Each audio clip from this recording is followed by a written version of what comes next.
Long before there were sprawling digital landscapes, a young Shigeru Miyamoto spent his days wandering the Japanese countryside. He would find hidden lakes, stumble into dark caves, and spend hours working up the courage to step inside and see what was hidden in the dark. In 1986, Nintendo managed to digitize that exact sensation. The original Legend of Zelda took that raw childhood feeling of discovery and puzzle solving and successfully mapped it onto a top-down pixel grid. But by the late 1990s, the video game industry faced a crisis.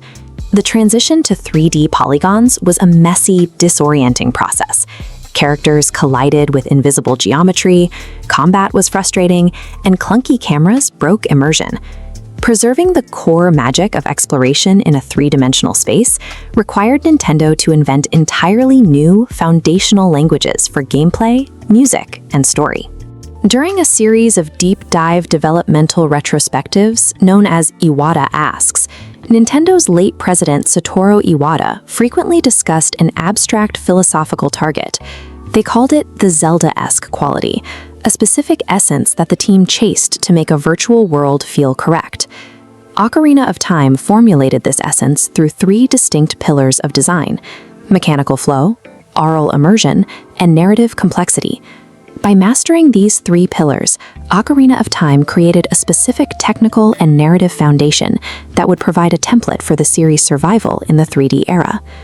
The most immediate hurdle in 1998 was spatial orientation. In a 3D environment, the moment a player entered combat, the camera would inevitably get stuck behind a digital wall, leaving them swinging blindly at enemies they couldn't see. This diagram illustrates Nintendo's solution, a system called Z-targeting. By pressing a single button, the game created a fixed axis between the player and the enemy.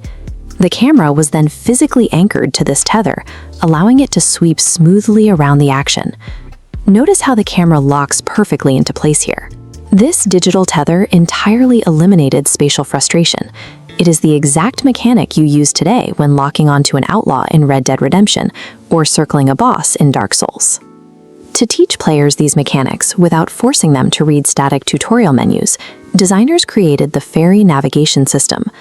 A glowing companion named Navi provided contextual clues in real time, allowing players to learn by simply interacting with the environment. Combined, Z-targeting and contextual navigation created a continuous stream of play. There were no camera resets, no menu pauses. The player was never pulled out of the fantasy world. But mechanics alone don't explain the game's grip on the player.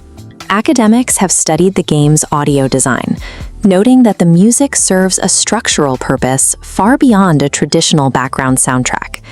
As a research paper from the Berklee College of Music notes, the audio forces the player into the experience. The text reads, "Music is the vehicle through which the screen world enters reality." Instead of having the player press a standard button to interact with the environment, the game hands them a literal instrument. Memorizing and playing a specific melody physically alters the architecture of the game. The notes summon allies, change the weather, and dissolve stone barriers.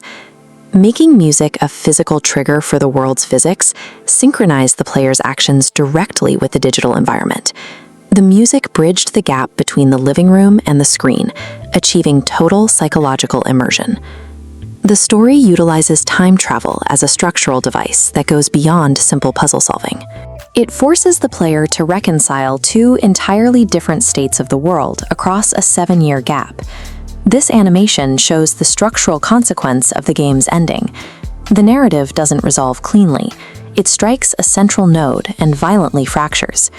Depending on the hero's success or failure, it creates three distinct realities: the adult timeline, the child timeline, and the downfall timeline. This single narrative fracture sparked decades of intense debate and theory crafting among fans. The lore became so heavily contested that Nintendo eventually had to officially codify the timeline by publishing the Hyrule Historia. This narrative complexity shifted the franchise from a series of standalone adventures into a deep, interconnected mythology. It secured a level of fierce, long-term loyalty that few properties ever achieve. The mechanics made a 3D space fully playable. The interactive music made the environment feel psychologically real. and the fractured timeline ensured the world would endure in the minds of players. When developers at Nintendo talk about hitting that philosophical target, making a game that is 120% Zelda, this is the convergence they are striving for. The elusive essence of Zelda is a perfectly balanced blend. It is technical code, artistic expression, and expansive narrative depth, all weaving together into a single, seamless experience. The technical inventions of 1998 define the geometry of modern play.